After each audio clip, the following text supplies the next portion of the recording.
अस्सलाम वालेकुम and welcome to the fifth lecture of this Google ad series. आज की हमारी वीडियो का टॉपिक ऑफ डिस्कशन है ऑडियंस सेगमेंटेशन। हम देखेंगे कि हमारे पास कितनी टाइप्स ऑफ ऑडियंस अवेलेबल होती हैं गूगल एड्स के डैशबोर्ड के अंदर, और क्या बेस्ट प्रैक्टिसेस हैं कि हम बेस्ट तरीके के साथ उन ऑडियंस को अपनी कंपेन के अंदर ऐड कर सकें, उसको यूटिलाइज कर सकें ताकि हमारी कंपेन बेटर परफॉर्म करे और हम इसको ऑप्टिमाइज कर सकें। इसके साथ साथ मैं आपके साथ at the end of this video एक ट्रिक शेयर करूंगा कि आप किस तरीके से दूसरे अपने कंपेटिटर या दूसरी वेबसाइट के ऊपर से ऑडियंस टारगेट कर सकते हैं। कि फॉर एग्जांपल कि अगर एक स्पेसिफिक अमाउंट ऑफ ऑडियंस एक वेबसाइट पे जा रही है, तो आप किस तरीके से उसका डाटा निकाल सकते हैं कि इस वेबसाइट के ऊपर जो ऑडियंस जा रही है उनका क्या इंटरेस्ट है, वो किस टाइप के अंदर कैटेगरी के अंदर फॉलो करती हैं। तो at the end of the video वो भी आपके साथ शेयर करेंगे। तो सबसे पहले हम अपने गूगल एड्स के डैशबोर्ड में चलते हैं और देखते हैं कि ये ऑप्शन हमें कहाँ मिलेगी जहाँ पे हम ऑडियंस को ऐड कर सकें। गूगल एड्स के डैशबोर्ड में आते हैं तो हम अपने लोकेशन टारगेट करने के बाद, लोकेशन सेट करने के बाद हमारे पास ऑडियंस सेगमेंटेशन की ऑप्शन अवेलेबल होती है। तो हम इसके ड्रॉप डाउन पे क्लिक करते हैं तो ये हमारे पास ये स्क्रीन ओपन होती है। एक सर्च की ऑप्शन होती है, एक ब्राउज की ऑप्शन होती है। हम ब्राउज में जाते हैं तो हमारे पास कुछ ऑप्शंस अवेलेबल हैं जो कि डिटेल डेमोग्राफिक्स की बेसिस पे आप अपने ऑडियंस को टारगेट कर सकते हैं। अफिनिटी की बेस पे आप अपने ऑडियंस को टारगेट कर सकते हैं। इन market, similar segments and combined segments. तो बेसिकली ये सारी कैटेगरीज के अंदर हमारी ऑडियंस को कैटेगराइज किया गया होता है। तो हम एक एक टाइप्स को देखते हैं कि इसमें कौन कौन सी ऑडियंस अवेलेबल होती है।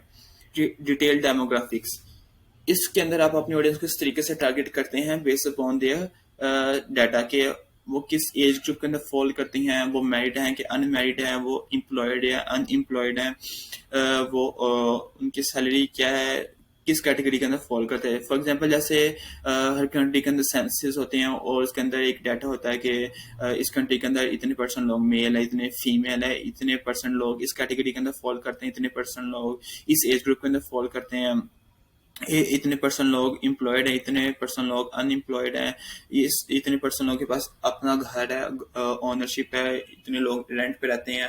ये सारी चीजें आ जाती हैं डिटेल डेमोग्राफिक्स के अंदर। तो हम इसके ऊपर क्लिक करते हैं तो हम पहले हमारे पास ऑप्शन थी पेरेंटल स्टेटस, कि वो पेरेंट्स हैं, ठीक है। उसके ऊपर हम कर सकते हैं कि वो कितने साल की उम्र के बच्चों के पेरेंट्स हैं, ठीक है। People of parents of infants, parents of toddlers, parents of pre schoolers. तो इसके अंदर फॉर एग्जांपल अगर आपकी कोई प्रोडक्ट है जो कि रिलेटेड टू चिल्ड्रंस हैं, तो ऑफ कोर्स आप बच्चों को ऐड नहीं दिखा सकते, आप उनके पेरेंट्स को ऐड दिखाएंगे। तो आप अगर आपकी जो प्रोडक्ट है वो लाइक 1 साल से लेकर 3 साल के बच्चों के लिए, तो आप ये पेरेंट्स ऑफ टोडलर की ऑप्शन को सिलेक्ट कर लेंगे। आगे पैकेट के अंदर उसने बताया भी हुआ कि इसके अंदर जो 1 साल से लेकर 3 साल के बच्चों के जो पेरेंट्स है ये उनकी कैटेगरी क्या है। इसी तरह जो अगर आपकी जितनी एज ग्रुप के बच्चों के लिए प्रोडक्ट हैं तो आप उन्हीं के पेरेंट्स को सिंपली टारगेट कर सकते हैं यहाँ से। उसके बाद नेक्स्ट ऑप्शन आ जाती है मैरिटल स्टेटस। मतलब क्या इसके अंदर नाम से पता चला गया है आपकी जो ऑडियंस है, आप सिंगल हैं या मैरिड हैं या रिलेशनशिप में, तो यहाँ से आपके पास इनको टारगेट कर सकते हैं। इसी तरीके से एम्प्लॉयमेंट है कि आए कि आप स्मॉल एम्प्लॉयर हैं या लार्ज कंपनी के मालिक हैं, या इस तरीके से कर सकते हैं। ये आप जॉबलेस हैं तो इस तरीके से आप अपनी ऑडियंस को टारगेट कर सकते हैं। इस तरह यहाँ पे हमारे पास नेक्स्ट ऑप्शन आती है एजुकेशन की बेसिस पे।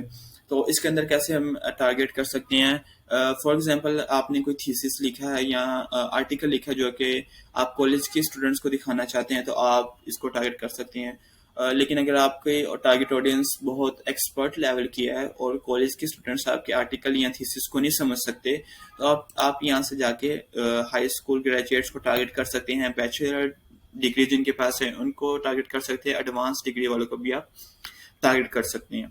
तो ये सारी ऑप्शन हमारे पास अवेलेबल होते हैं इसके अंदर से। तो नेक्स्ट ऑप्शन आती है अफिनिटी ऑडियंस। इसके अंदर वो लोग होते हैं जिनका इंटरेस्ट एक स्पेसिफिक चीज से रिलेटेड होता है। फॉर एग्जाम्पल मेरा इंटरेस्ट अगर स्पोर्ट के अंदर है और मैं एक लॉन्ग पीरियड ऑफ टाइम तक किसी स्पोर्ट के मुतालिक सर्च करता रहता हूँ, फॉर एग्जाम्पल क्रिकेट हो गया, बैडमिंटन, फुटबॉल, इनसे रिलेटेड सर्च करता हूँ। मैं गूगल पे जाता हूँ, इनसे मुतालिक वीडियो देखता हूँ, इनसे मुतालिक ब्लॉग पढ़ता हूँ, आर्टिकल पढ़ता हूँ, तो मैं स्पोर्ट वाली कैटेगरी के अंदर फॉलो करना स्टार्ट हो जाऊंगा और जो मुझे एड्स शो होंगी वो इसी स्पोर्ट्स से रिलेटेड होंगी। तो देखते हैं, अफिनिटी में हम टारगेट कर सकते हैं कि वो वाले लोग जिनका इंटरेस्ट बैंकिंग और फाइनेंस के अंदर है। अगर आप किसी बैंक के लिए ऐड चला रहे हैं तो आप जरूर इसी बैंकिंग और फाइनेंस को टारगेट करेंगे। इसी तरीके से अगर आपकी कोई कॉस्मेटिक्स के लिए या कोई ब्यूटी रिलेटेड प्रोडक्ट है तो आप उनको टारगेट करेंगे कि जो ब्यूटी से रिलेटेड आर्टिकल पढ़ते हों या उनका इंटरेस्ट ये हो, वीडियो देखते हो, तो आप ब्यूटी एंड वेलनेस की तरफ जाएंगे। इसी तरीके से अगर कोई है मीडिया इंटरटेनमेंट जो कि वीडियोस देखता है, इसी तरीके से उसके अंदर फॉलो करेगा इस कैटेगरीज के अंदर।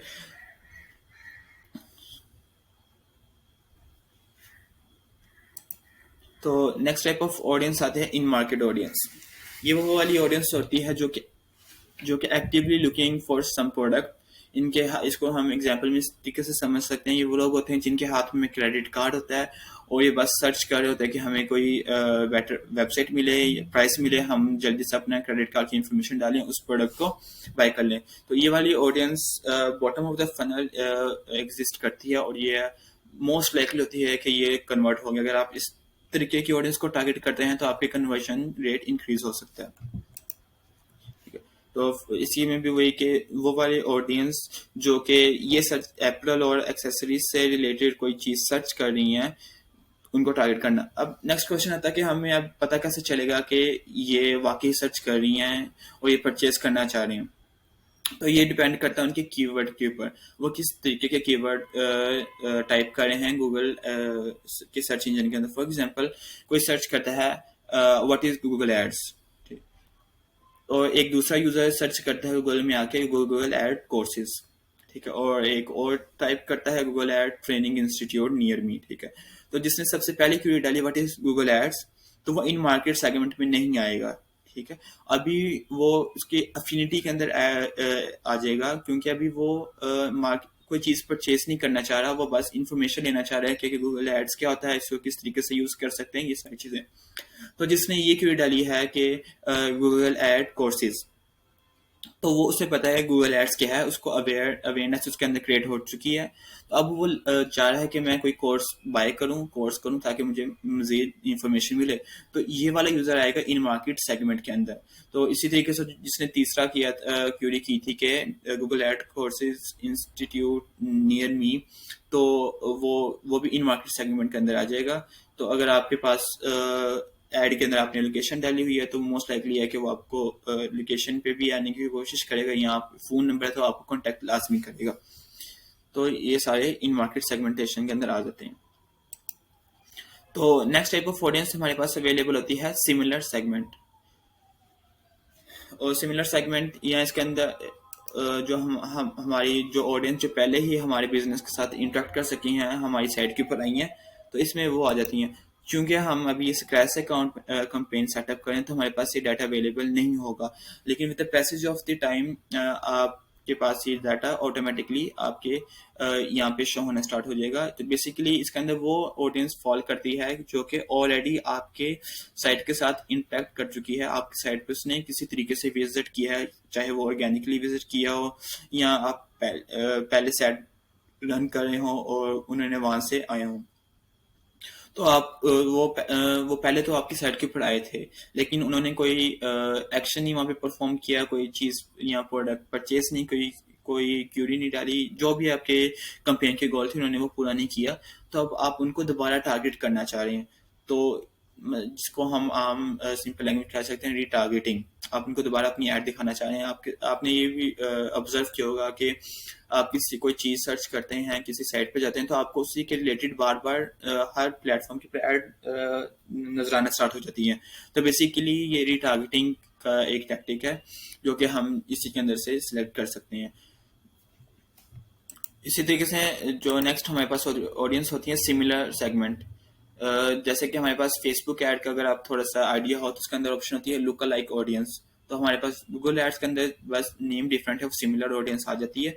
गूगल आपको ऑटोमेटिकली सजेस्ट करता है बेस्ड अपॉन द यूजर जो आपकी साइट्स के ऊपर आ रहे हैं कि इसी तरीके की ऑडियंस आपको बना के दे देता है कि ये वाली ऑडियंस भी वही है जो कि आपकी साइट के ऊपर जो ऑडियंस आई है, जो उनके इंटरेस्टेड है, वही ये वाली ऑडियंस का मैं आपको ग्रुप बता रहा हूँ, इनका भी वही इंटरेस्ट है, आप इनको भी टारगेट कर सकते हैं। बाकी कंबाइन सेगमेंट के अंदर आते हैं तो ये आप खुद क्रिएट करते हैं।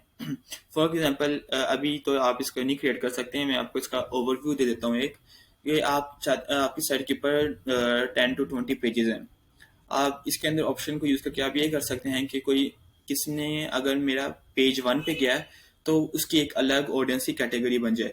कोई मेरी वेबसाइट पे है वो उसने पेज 2 विजिट किया है तो पेज 2 के ऊपर जितने लोग आए हैं उनकी एक अलग से कैटेगरी बन जाएगी। इसी तरीके से कोई पेज 3 पे 4 पे आया है तो पेजेस वाइज आप इनको कैटेगराइज कर सकते हैं कि पेज 1 पे जो लोग आए हैं वो ये इतने हैं, जो पेज 2 पे आए हैं उनकी ऑडियंस की कैटेगरी इसके अंदर फॉल करते हैं।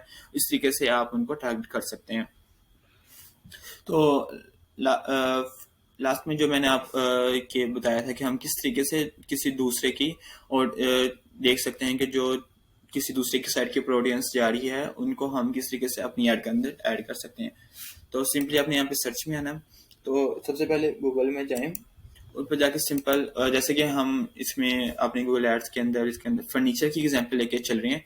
तो यहाँ पे सिंपली जाके आप लिखें फर्नीचर और यहाँ पे विकीपीडिया का। तो सबसे पहले जो हमारे पास आएगा विकीपीडिया का लिंक, उसे सिंपली ओपन करें। हमारे पास आर्टिकल ओपन होगा जो कि फर्नीचर से रिलेटेड है। ऑफ कोर्स इस आर्टिकल को वही लोग पढ़ेंगे कि जिसका इंटरेस्ट फर्नीचर के अंदर है या फर्नीचर को वो बाय करना चाह रही हैं, सारी चीज़ें करना चाह रहे हैं। ठीक है, तो हम सिंपली इसका यूआरएल कॉपी करेंगे, अपने गूगल एड्स के डैशबोर्ड में आएगा, यहाँ पे सिंपली आके पेस्ट कर देंगे। तो ऑटोमेटिकली उसने हमें दिखा दिया कि इस आर्टिकल के ऊपर जो लोग आए हैं उनका इंटरेस्ट ये है, आप इनको टारगेट कर सकते हैं। जैसे कि इन मार्केट सेगमेंट है, ये लोग किचन और डाइनिंग रूम के टेबल्स को टारगेट सर्च करें। अगर आपकी वेबसाइट के अंदर ये वाली कैटेगरी है और आप ये वाली प्रोडक्ट सेल करते हैं, आप उसको ऐड कर सकते हैं। लिविंग रूम से रिलेटेड जो फर्नीचर की प्रोडक्ट्स आ जाती है, आप अगर वो सेल करते हैं आप उसको टारगेट कर सकते हैं। ये सारी चीज़ें कर सकते हैं। इस तरीके से एक और एग्जांपल हम लेते हैं कि मैं यहाँ पे वापस आता हूँ। मैं यहाँ पे आप फेमस कोई वेबसाइट्स डालें, जैसे कि पिन इंटरेस्ट पे काफ़ी ज़्यादा ऑडियंस आती है वहाँ पे। मैंने खोलना, सिंपली मैं इसका यूआरएल कॉपी करता हूँ, यहाँ पे मैं डालता हूँ, यहाँ पे लाके इसका मैं यूआरएल डाल देता हूँ। ऑटोमेटिकली उसने फिर से मुझे सजेशन दिखा दी कि इस वाले पेज के ऊपर जितने लोग आए हैं उनका इंटरेस्ट इन चीज़ों के अंदर है, वो इस ऑडियंस के अंदर फॉलो करें। अगर आपकी इनसे रिलेटेड कोई प्रोडक्ट है तो आप उसको ऐड कर सकते हैं। अगर हम फर्नीचर से हट के कोई और एग्जांपल ले लेते हैं। फॉर एग्जांपल मैं डिजिटल मार्केटिंग से रिलेटेड अगर आप कोई सर्विसेज दे रहे हैं तो सिंपली वही हम टेक्निक यूज़ करेंगे। जो आपकी सर्विस या प्रोडक्ट के सिंपली आप उसका आगे विकीपीडिया या किसी फेमस साइट का, जैसे पिन इंटरेस्ट हो गया, कोरा हो गया, इस तरीके से रिलेटेड आपने कोई ब्लॉग खोले ना जिसके पास ट्रैफिक ज़्यादा हो।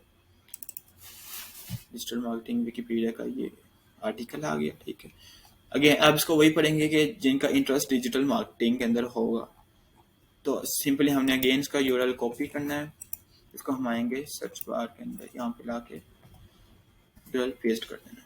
ठीक है, अब उसने फिर से हमें दे दी ऑडियंस का सेगमेंट के इस वाले पेज के ऊपर जो जो लोग आए हैं वो उनकी कैटेगरी ये है। अगर आप इनसे रिलेटेड कोई सर्विस या प्रोडक्ट है आप इनको ऐड कर सकते हैं, जैसे कि एडवर्टाइजिंग एंड मार्केटिंग सर्विस, कोई लोग इनको ढूंढ रहा है इन मार्केट सेगमेंट, यहाँ पे आपने देख रहे होंगे। इसी तरीके से business and industrial products, email marketing services, sale and marketing की जॉब्स, बिजनेस टेक्नोलॉजी, सिंपल आप कर सकते हैं। इसी तरीके से अगर हम इसी को हम आगे दूसरे एंगल से देखें, पिन इंटरेस्ट की हम अगर डाल के इसको चेक करें कि हमारे पास कौन सी ऑप्शन हमारे पास अवेलेबल होती हैं। अगेन इसका मैं यूआरएल कॉपी करता हूँ। जरूरी नहीं कि आप विकीपीडिया या पिन इंटरेस्ट को देखिए, आपके पास काफ़ी ज़्यादा वेबसाइट सिंपली आपने किया, आपके पास जितनी sites search engine result pages पे आ रही हैं आप सबको इंडिविजुअली बार बार ऐड करें और जो जो न्यू आपके पास ऑडियंस का सेगमेंट आ रहा है आप उसको टारगेट करते जाएं। इसको मैंने पिन इंटरेस्ट का यूआरएल डाला, उसने फिर से मुझे दिखा दिया कि एसईओ एसईएम सर्विसेज के अंदर इंटरेस्टेड है, email marketing services, web and design development की सर्विसेज के अंदर इंटरेस्टेड लोग हैं। तो आप अगर इनसे रिलेटेड अगर आप कोई सर्विसेज दे रहे हैं या प्रोडक्ट है तो आप इन सबको भी ऐड कर सकते हैं। इसको सेट करने के बाद हमारे पास नेक्स्ट ऑप्शन आती है टारगेट करना या ऑब्जर्वेशन करना है। अब कौन से ऑप्शन को किस वक्त यूज करना है ये टोटली डिपेंड करता है आपकी मार्केटिंग स्ट्रेटेजी के ऊपर। अभी जैसे कि हमने ऊपर डिस्कस किया था कि हमारे पास रीमार्केटिंग की ऑप्शन होती है। तो अगर आपकी स्ट्रेटेजी ये है कि आप रीमार्केट करने जा रहे हैं अपनी ऑलरेडी एग्जिस्टिंग ऑडियंस को, आप दोबारा उन्हीं को ऐड दिखाना चाह रहे हैं, तो आप सिंपली टारगेटिंग पे करेंगे कि सिर्फ मुझे अपनी ऐड सिर्फ इन्हीं लोगों को दिखानी है कि जो कि मेरे साइड पे आ चुके हैं, मुझे इसके अलावा किसी और को नहीं दिखानी। तो आप ये टारगेटिंग वाला ऑप्शन चूज करेंगे। टारगेटिंग के अंदर बेसिकली ये होता है कि ये सिर्फ गूगल एड्स बाउंड हो जाता है कि सिर्फ उन्हीं लोगों को दिखानी है, ऐड दिखानी है कि जिनको आप यहाँ से ऐड कर चुके हैं अपनी ऑडियंस के अंदर। फॉर एग्जांपल मैं इनको और इसको ऐड कर चुका हूँ, ठीक है। तो अब जो मेरी ऐड जो मैं क्रिएट करने जा रहा हूँ वो सिर्फ इन्हीं लोगों जो इस कैटेगरी के अंदर ऑडियंस फॉलो करते हैं सिर्फ इन्हीं को होगी। इसके मुतालिक आप कोई भी यूजर इसके अलावा मेरा चाहे कीवर्ड भी सर्च करता रहे लेकिन उनका इंटरेस्ट इनके अंदर नहीं है तो उसको मेरी ऐड शो नहीं होगी अगर आप ये टारगेटिंग वाला ऑप्शन चूज कर लेते हैं। तो ये बेस्ट तब रहता है कि अगर आप रीमार्केटिंग करें और आप स्पेसिफिकली आप उन्हीं 100 200 या 1000 लोगों को टारगेट करना चाह रहे हैं जो पहले ही आपकी वेबसाइट पे आ चुके हैं, ठीक है। तो नेक्स्ट ऑप्शन हमारे पास मिलती है ऑब्जर्वेशन की। इसके अंदर ये इसको हम समझ लेते हैं कि इसके ऑप्शन चूज करने से हमें किस तरीके से ऐड हमारी परफॉर्म करेंगी कि अब जो हमारी ऐड होगी वो उन लोगों को भी शो होगी जो कि हमने यहाँ पे बता दिया है कि जिनका इंटरेस्ट इनके अंदर है, ठीक है। और इसके साथ साथ हमारी ऐड उन लोगों को भी शो होगी कि जो हमारे रेलिवेंट कीवर्ड टाइप कर रहा है, जो कि हम नेक्स्ट में बताएंगे कि हमने कीवर्ड ऐड करती हैं, जो कि मेरी ऐड से रिलेटेड कीवर्ड सर्च कर रहा है लेकिन वो इनमें से किसी कैटेगरी के अंदर फॉल नहीं करता, ठीक है। तो गूगल एड्स उसको भी आपकी ऐड दिखाएगा, ठीक है। तो ये रिकमेंडेड है, गूगल भी बता रहा है और ये अच्छा परफॉर्म भी करती है। ऑफ कोर्स अगर कोई ये सर्च कर रहा है कि बाय शूज ऑनलाइन, ठीक है, वो पहली मरतबा सर्च कर रहा है और उसकी हिस्ट्री वो किसी इनमें से किसी कैटेगरी के अंदर फॉल नहीं करता, लेकिन उसका कीवर्ड उसका सर्च करने का अंदाज ये बता रहा है कि वो मोर लाइकली कन्वर्ट होने के चांसेस ज्यादा है। उसके कीवर्ड जैसे कि बाय शूज ऑनलाइन, वो खरीदना चाह रहा है, वो ऑनलाइन शूज खरीदना चाह रहा है, उसके कीवर्ड से हमें पता चल गया, तो गूगल आपकी ऐड उसको भी दिखाएगा। तो again totally depend upon your marketing strategy. अगर आप रीटारगेट करने जा रहे हैं तो सिंपली टारगेटिंग वाले ऑप्शन को सिलेक्ट करें। अगर आप रीटारगेटिंग नहीं करने जा रहे तो आप ऑब्जर्वेशन को सिलेक्ट कर सकते हैं। Totally depend upon your marketing strategy. तो आज के वीडियो के लिए बस इतना ही। तो see you in the next video. Thank you.